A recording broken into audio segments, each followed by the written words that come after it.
Everybody join with me now. Happy birthday. birthday to you. Look, he's turning red. Can you believe that? Oh my God, Terry! It's not today.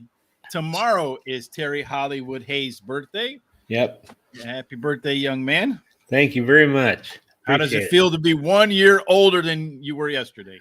Just as hard as it was yesterday. Well, it's when he gets like that when you get up there, right, Terry? I know. Yeah. I'm catching you fast, baby.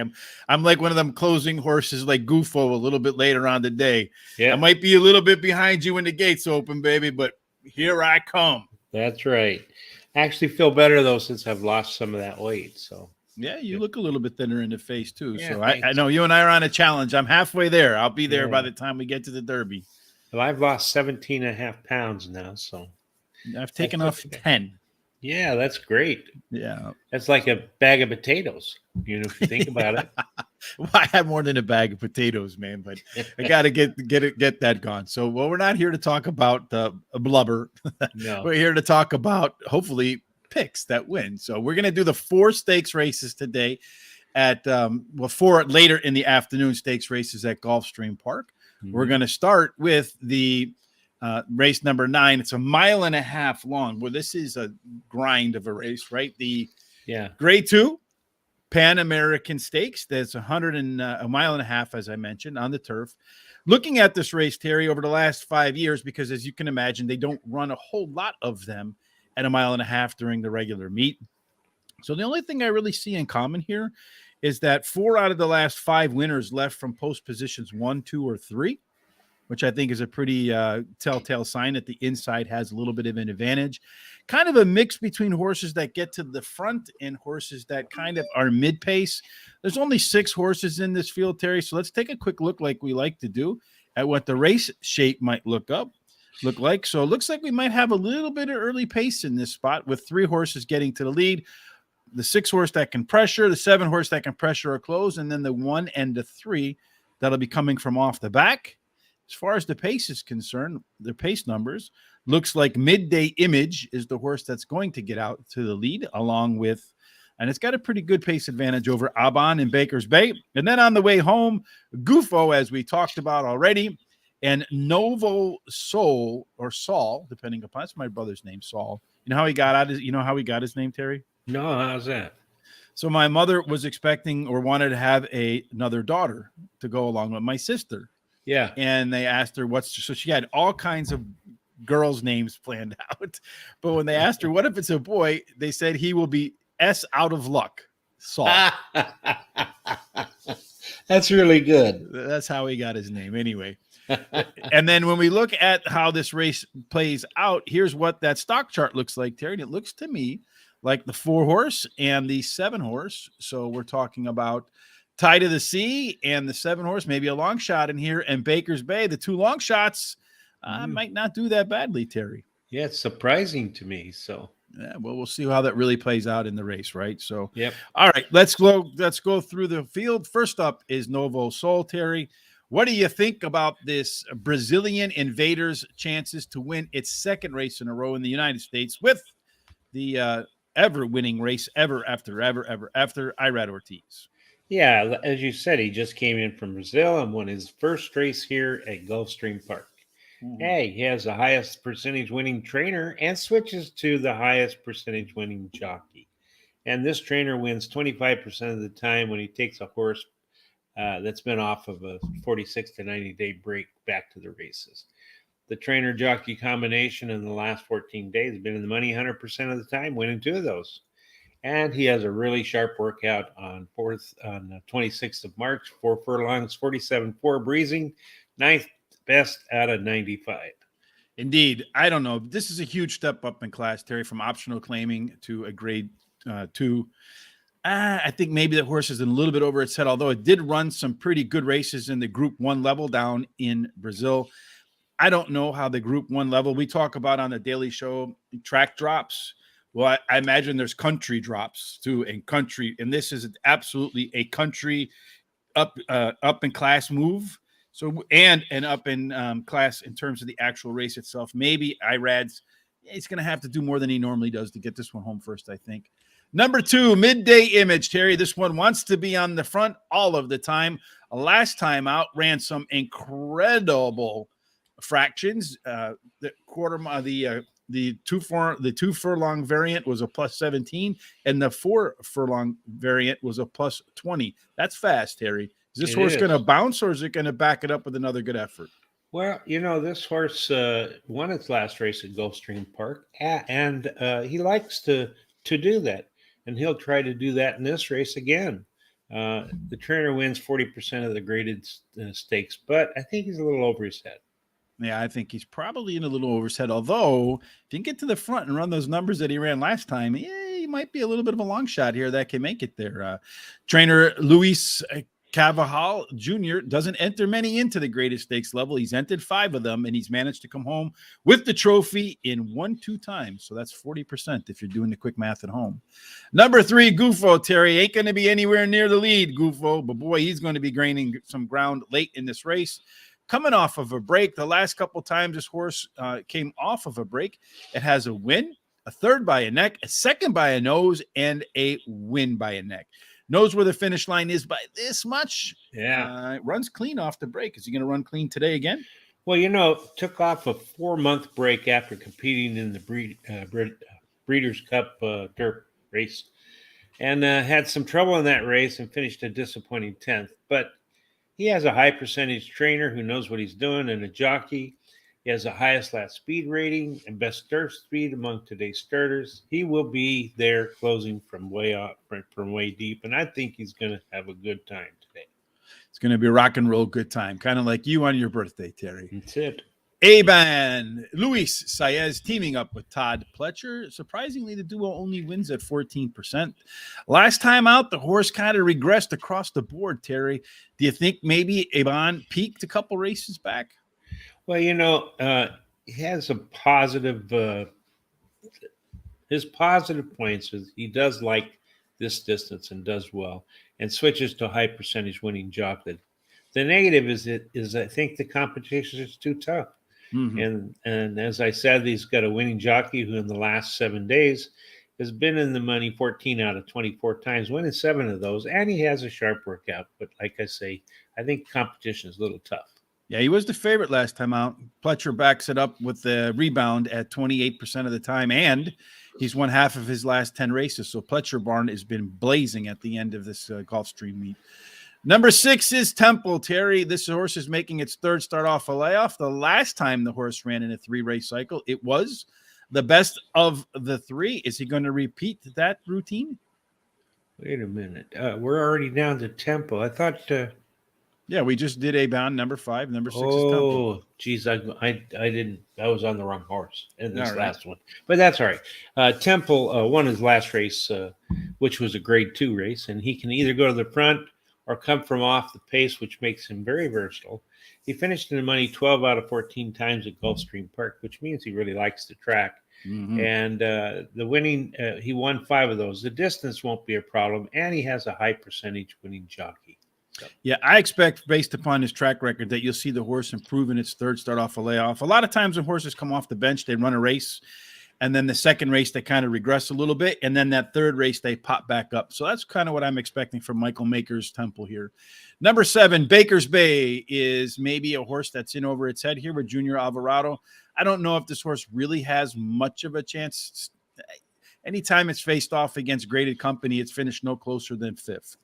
Yeah, he's not won since last April, and the trainer actually has done pretty well, though. He's won 2 out of 5 in the last 14 days. I think I'll pass on this one, but I'd like to go back to number 5, Abben, and say what I think about it. I think he won 3 races in a row, and then he broke slow and steadied running 4th. I think he will go to the front with Midday Image, putting pressure on that front runner and which will help the closers. And he has a high percentage winning trainer and jockey. Trainer in the last 14 days won 50% of his starts. Has a sharp workout, and the distance won't be any problem. All right, Terry. So how do you feel that they're going to come home? Okay, I like as my first pick number 3, Gufo, and then I like number 5, Abban, is my second pick, and my third pick is number 6, Temple. My fourth pick is number 1, Noble Soul.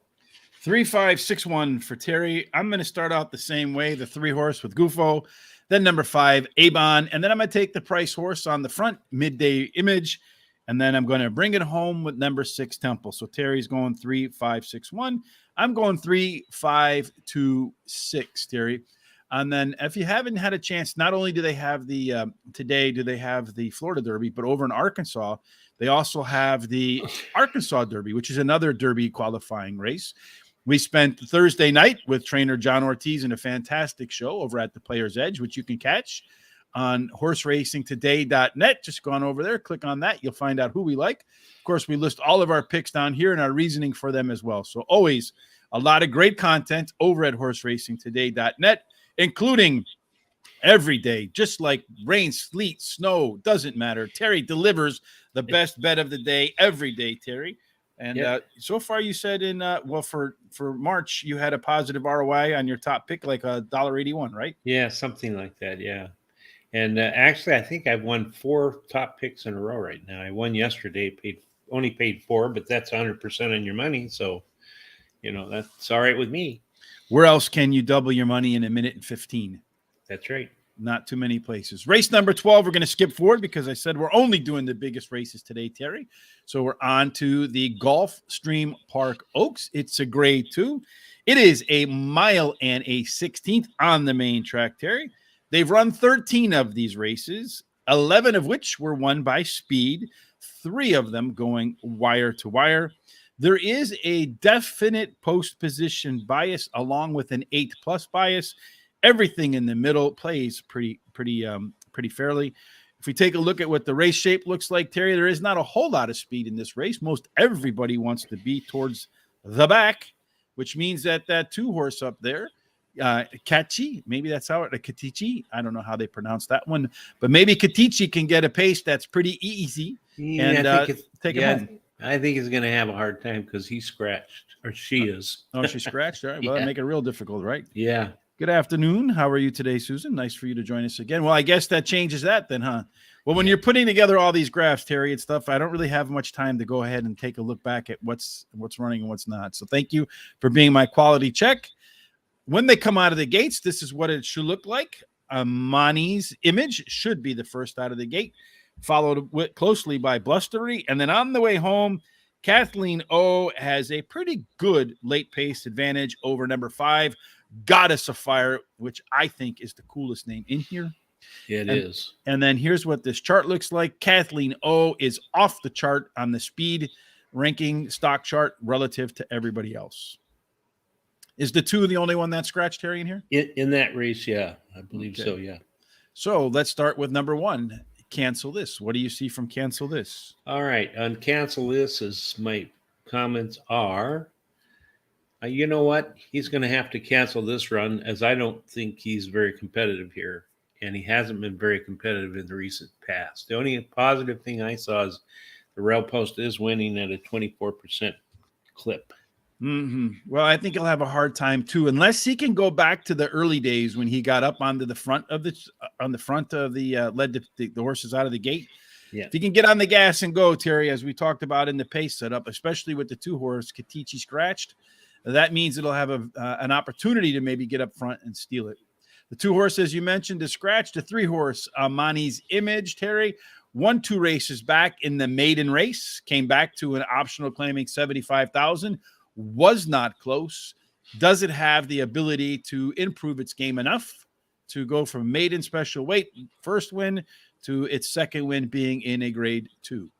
Yeah, this filly ran a nice third last time out after being off for 2 months, and she has a high percentage winning jockey. The trainer wins 50% of the time in graded stakes, and returning to route can help. But again, I think she's a little overhead.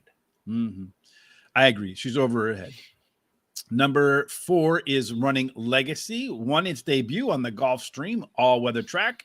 Took a little bit of time off, came back in March, decided to go to the turf, and didn't run as well. Although it didn't win. Although if you look at the internals, Running Legacy did improve It's 2 furlong and 4 furlong pace numbers, indicating that it had a little bit more interest early in the race. This is one that I think is a candidate to improve in race number 3. Yeah, that could be. Yeah, I agree with that. She won, as you said, her debut race, and then she ran 5th on a turf after steadying in the first turn. She has a high percentage winning trainer, and that trainer wins 30% of the time when going from turf to dirt. And the jockey in the last 7 days have won 7 out of 24 races. Next horse up on the, you kind of startled me there, Terry. I thought you had a little more for me. Right, number 5, as I mentioned, the horse with the greatest name, I think, on the card today, the Goddess of Fire. Making its third start off a layoff, a little bit of a regression in the last race. Perhaps in the third start off a layoff, you see the horse bounce back up, just kind of what I'm hoping for. What do you see happening? Yeah, she did really well last race. She ran second at the fairgrounds, and she does have this high percentage winning trainer and jockey, and the trainer in the last 14 days have been in the money 7 out of 10 times, winning 5 of those. She has a really sharp workout on the 26th of March, 49 breezy. She was the 4th best out of 31. Yeah, I suspect third off the layoff, although there was a little bit of regression there. It'll be interesting, though, for Goddess of Fire because she hasn't made it 3 races in a row without a break. She did give up the lead last time out in the stretch, so adding a little bit here, I think, today, running the same distance today, they'll have to have a little bit more stamina to bring that home. Number 6 is Blustery. And Blustery is making its first start for trainer Daniel Hertog, who wins at 21% off the claim. Doesn't run many here at Gulfstream. Ran 17 this year, won 5 of them, which is a pretty good rate. Since the horse's last race, has a decent workout, Terry. This might be the one if the 2 horse doesn't take the lead because it's not in this race. Maybe Blustery is the one that they have to chase from gate to wire. Yeah, how many races did you say he had ran? This would be the first one for trainer Daniel Hertog. Oh, okay. All right. Well, yeah, I think Blustery, this is the first time that she's trying a distance of this far. She's trying a 1.16 miles for the first time. And she won her last race at Gulfstream Park. The trainer wins 50% of the time, as I said, in first time in a route. And this horse is improving every race, but I think winning is going to be a difficult task, but maybe in the exotics. Okay. Horse number 7, going to be the big favorite, Kathleen O. Javier Castellano with Claude McGahey, the 3rd. This horse is making its second start off a layoff. Did run the top last race speed figure last time. A little bit of early race regression. The horse is a closer, not so much important there, but ran its best late pace number so far. Horse is undefeated in 3, Terry. Can it make it undefeated in 4? Yeah, as you said, this filly is going to be hard to beat. She's got everything seems positive about her. She is undefeated in 3 career starts. She won her last race at Gulfstream. She has the highest last race speed rating, the best dirt speed, as fastest among today's starters. The trainer the last 14 days have been in the money 4 out of 5 times, winning 2 of those. And she has a really good workout on March 26th where she worked out 49-1 breezy. All right, so it's that time, Terry, now with the time to make our picks, my friend. With the 2 horse scratching, it kind of changed my picks a little bit, but what do you have here? I have number 7, Kathleen O, as my first pick. And then I like number 5, Goddess of Fire, as my second pick. Number 6, Blustery, the 30-1 shot morning line, is my third pick.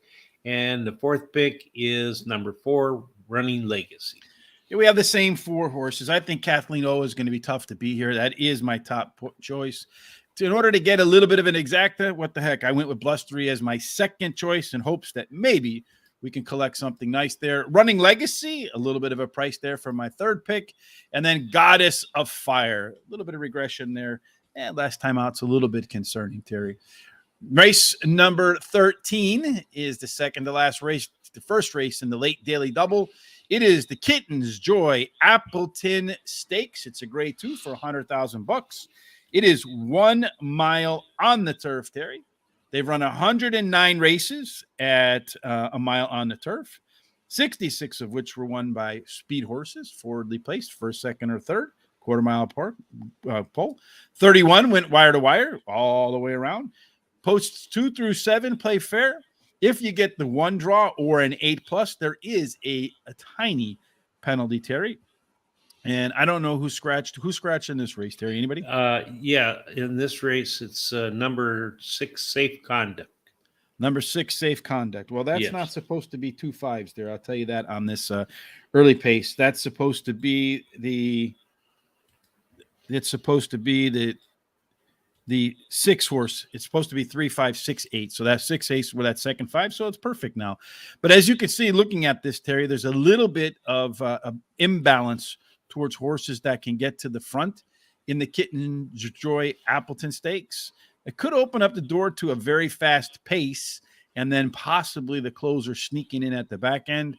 Looking at the early pace out of the gate, number 3, Wolfie's Dyna Ghost, which was David Harrison's pick of the day the last time he was on this show. It didn't happen, but maybe he was just off by a race.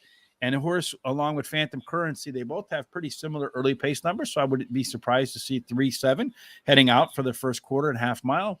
On the way home, that 7 horse, Terry, Phantom Currency. Not only does it have some giddy up and go out of the gate, it has some giddy up and go late. In fact, a little bit more than anybody else in this field, but not much more than Law and Order or Order and Law, and then Graves Fable. And if we take a look at what the speed chart looks like, Terry, this race looks like a pretty competitive race to me because all of the averages are in the same zone. A couple of them have a few higher peaks and so forth, but perhaps a race where we can make some decent money. Yeah, I think this race is kind of wide open. I actually, if you go with that first horse, Noble Indy. Yeah, Noble Indy. He has not won since last February, so it's been quite a dry spell. But, you know, he likes Gulfstream Park. He's finished in the money there, I think, 7 out of 9 times.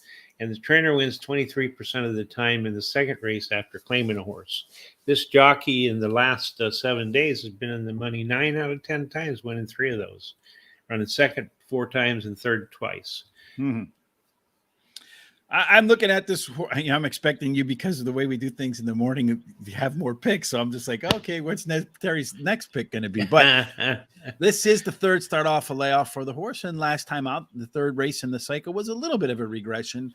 I do like the fact that last time out, the horse had enormous, and I mean a huge jump in its 2 and 4 furlong pace numbers. My only question is that sustainable, or are we going to see a little bit of a bounce? Did the horse have to work too hard last time out? If that is sustainable, maybe the 1 horse Noble Indy can upset. Number 2, Scarlet Sky, Terry. This is a horse that's going to be coming from off the pace, making its first start off of a layoff. Its debut ran second. The first time the horse had a little bit of a break, came back to win. And then the next 2 times where it's faced stiffer competition coming off the break, it hasn't fared very well. I think we're probably likely to see the stiff competition off the bench version, but you have Joel Rosario, so anything's possible.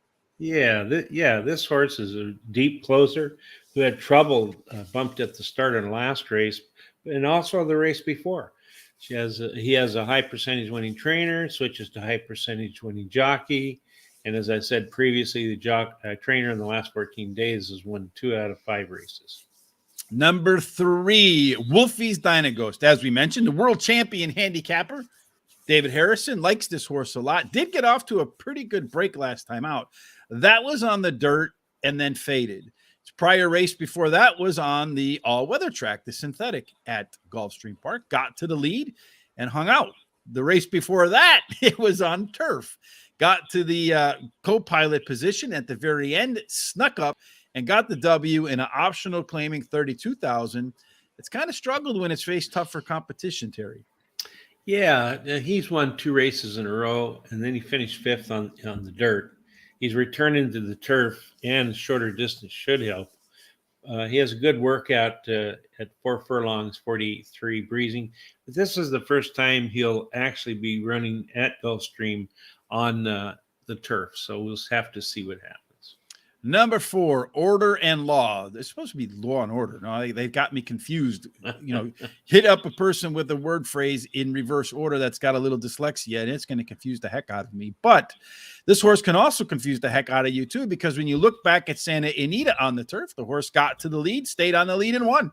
Yeah. Then the horse comes east, runs at Gulfstream Park can't get the lead, and it is more of a pressure or a closing type horse. So which one are we going to get? Are we going to get the Law and Order horse that we saw at Santa Anita that gets to the front and wins? Or are we going to see the upside down version of that of Order and Law, the closer at Gulfstream Park, and try to bring them home late? Well, this horse is versatile. Can either go on top or come from off pace. And I think a lot of that has to do with what the jockey decides to do, or how he comes out of the gate and how the other ones come out of the gate. Anyway, this horse won the last race at Gulfstream Park and has the highest race speed figure at today's distance. A little bit of black type in front of the horse and some of the other races, though, that concerns me a bit.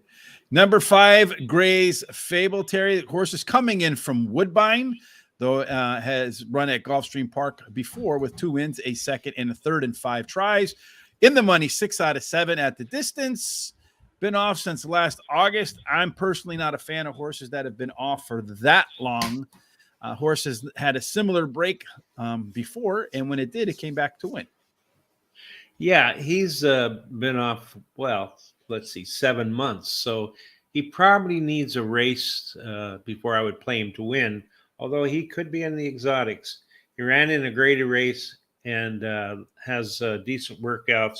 He's 4 out of 5 here at in the money at Gulfstream Park, and he's been 8 out of 14 in the money on the turf. Not bad. I think maybe a horse that has a chance. 6, as you mentioned, Safe Conduct is out. Phantom Currency. This is a horse that has some of the best early pace numbers, some of the best late pace numbers, likely to jump out of the gate in a hurry. I would keep an eye on the odds on this one because it's been off for more than a year. Yeah. If it gets bet down, I would say that the folks at the track think it's live, or they just like the fact that Irad is riding this horse.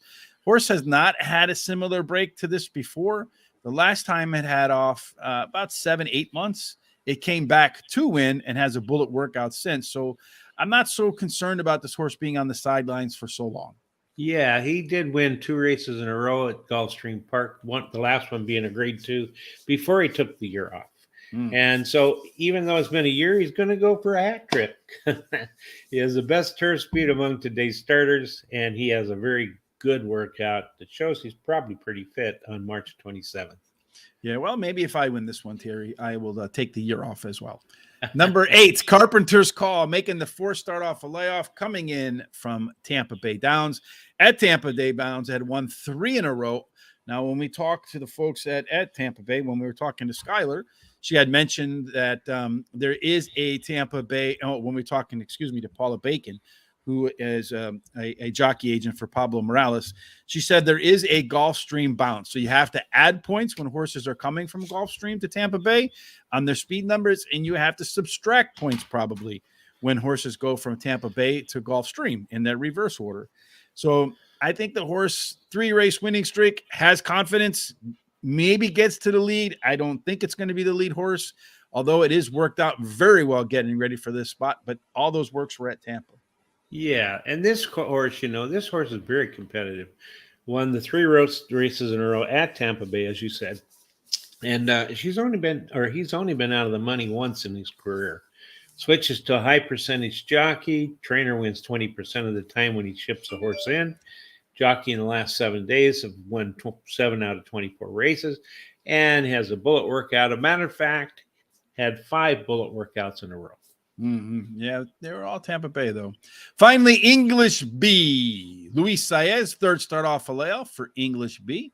Horse has not made it 3 races in a row in quite some time, has not found the winner's circle since last August, only found the winner's circle once in 7 races at Gulfstream Park. Maybe Terry, horse can find its late legs and come in as a part of the exacta trifecta. I do like that in its last race. Some powerful early pace figures for the 2 and 4 furlong numbers. Again, I'm a little bit concerned, however, that those numbers were so far off the charts that maybe we're staring at a little bit of an early race bounce. Yeah, this horse last race out ran 3rd at Gulfstream, and prior to that at Tampa Bay, it had ran 4th by 3.5 lengths. So the positive things is it does have a highest last speed rating. It's been in the money 5 out of 7 times at Gulfstream, but only won 1, as you said. He likes the turf. He's been in the money 11 out of 24, and he's won 5 of those. So we'll just have to see. I just don't know that this is the right place for him. So who do you think this race is the right place for? Okay, I like number 7, Phantom Currency as my first pick. And then I like number 8, Carpenter's Call as my second pick. I like number 5, Gray's Fable as my third pick. And number 2, Scarlet Sky as my fourth pick. Well, we're both going to start with number 7, Phantom Currency. I'm going to take English B. The horse has run okay off the break before. I mean, it's running third start off a left, so I kind of like that. I'm going to go with number 5, Gray's Fable. And then number 4, Order on Law. The dyslexics horse is going to come home with a nice late rush, maybe finishes third, maybe finishes fourth. Before we move on to the marquee race of the day and the one, and this is an important race to pay attention to, the Florida Derby, because the Florida Derby and the Santa Anita Derby traditionally are the two races, the prep races, where the majority of your Kentucky Derby winners come out of.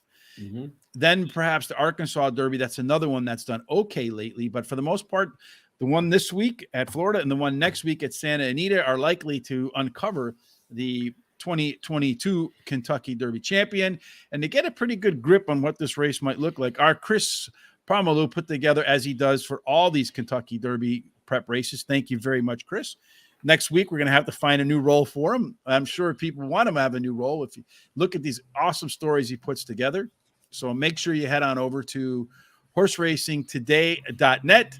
Check out Chris's analysis for the Kentucky Derby, for the Florida Derby.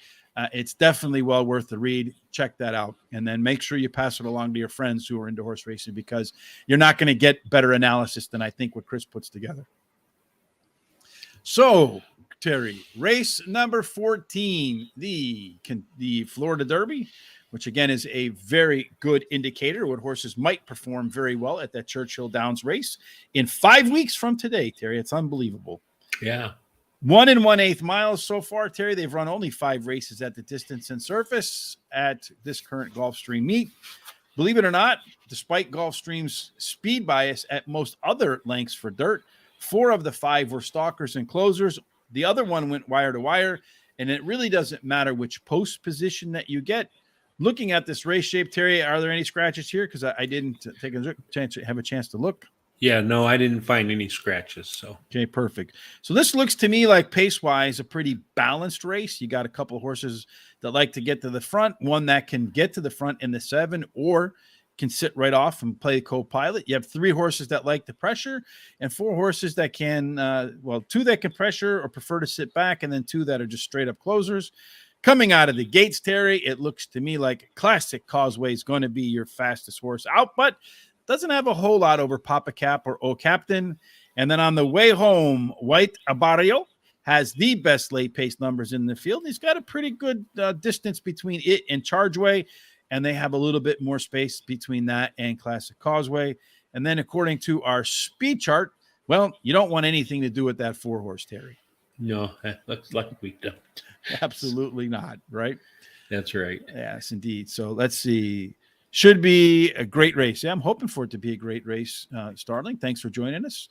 If you like what you see here, like Eric Verboken, please give us a thumbs up on Twitter or a Facebook, a like on Facebook. Follow us on Twitter and Instagram down there. You can also subscribe while you're here on Horse Racing Radar TV. Give us a thumbs up. We head up in the algorithms, which allows more people to find us.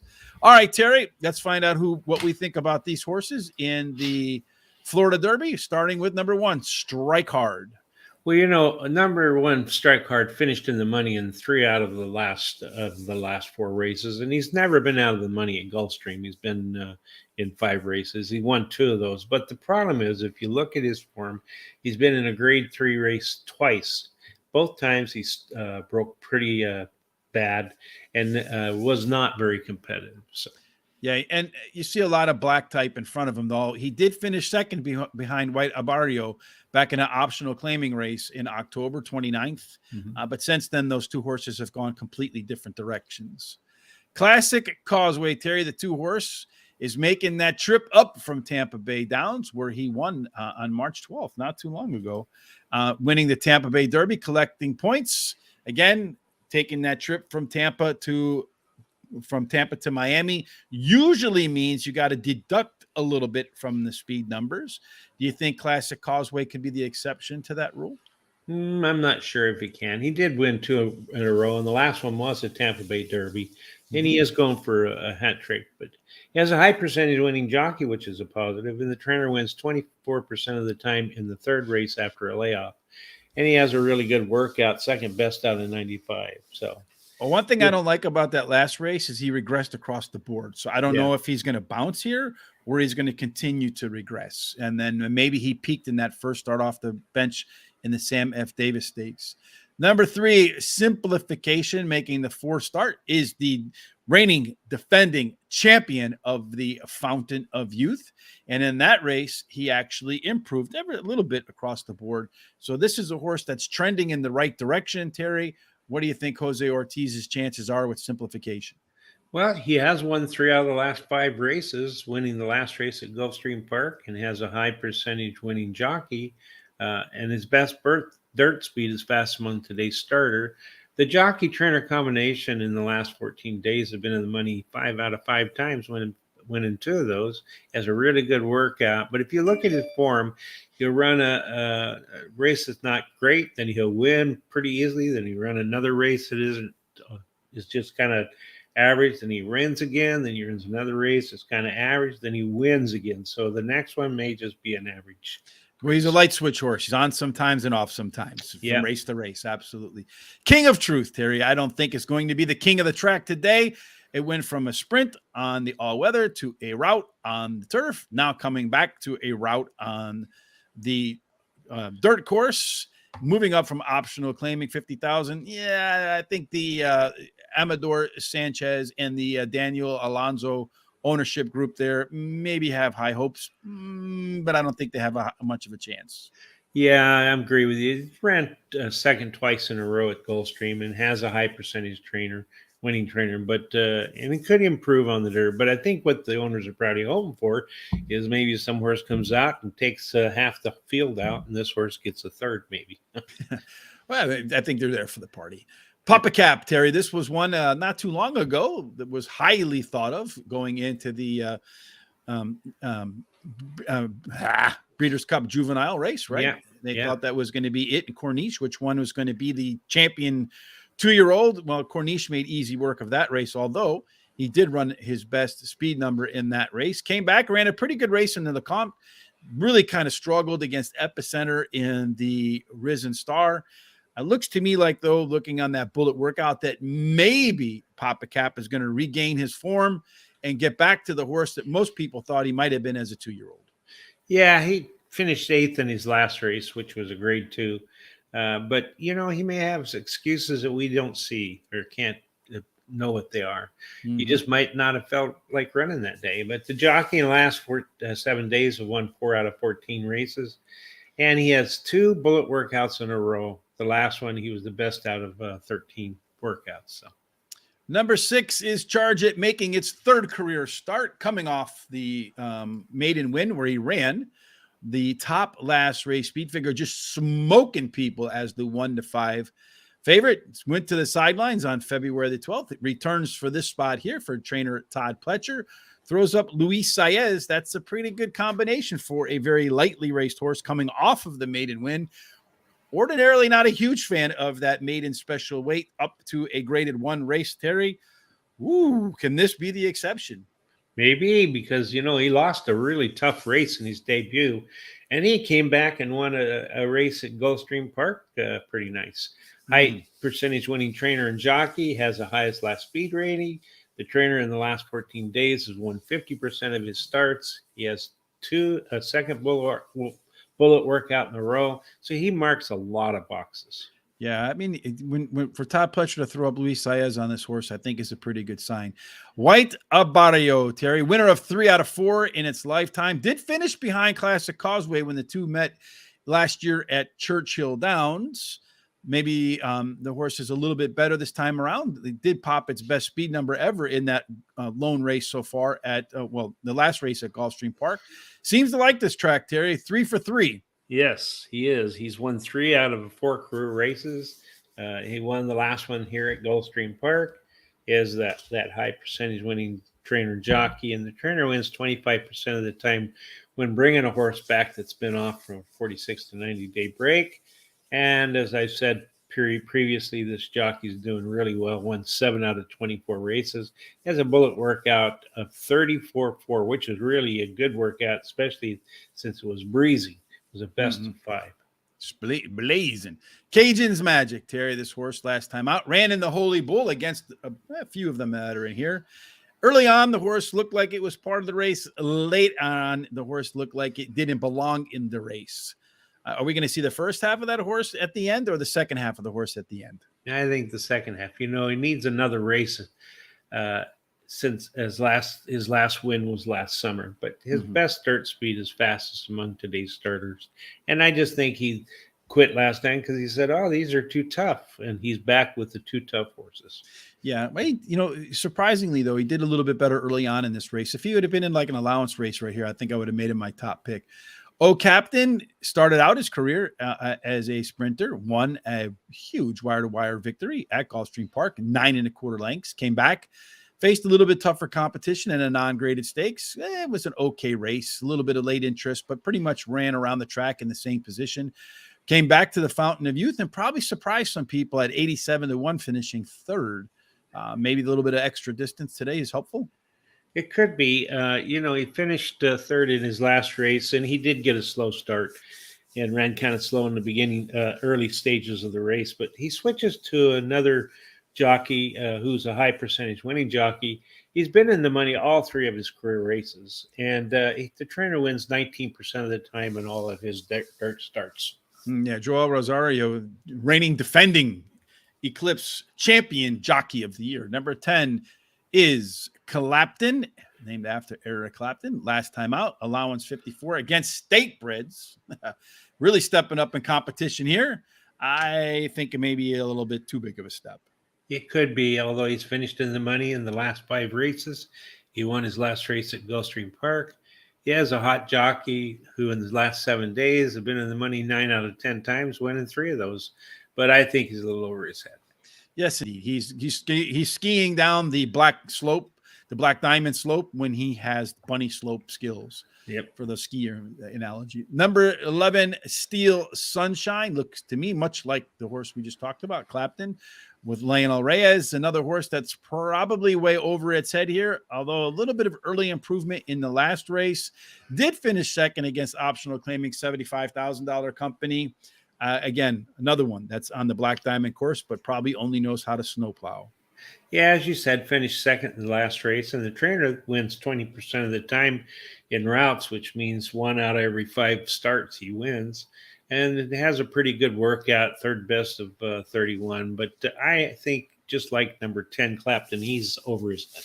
All right, Terry. So it's time to make our picks for the Florida Derby. And again, the horses that perform well in this race tend to perform well in the Kentucky Derby as well. So who do you think is going to collect the 100 points? Move on to the first Saturday of May at Louisville for the Churchill Downs, Run for the Roses. Yeah, so I like number 6, Charge It, as my first pick. That first debut race really showed that he has a lot of heart. It's just a tough loss. Mm-hmm. And then I like numbers 2, White Averio. That's a 7, I think. Number 7, White Averio, which is my second pick. My third pick is Simplification, number 3.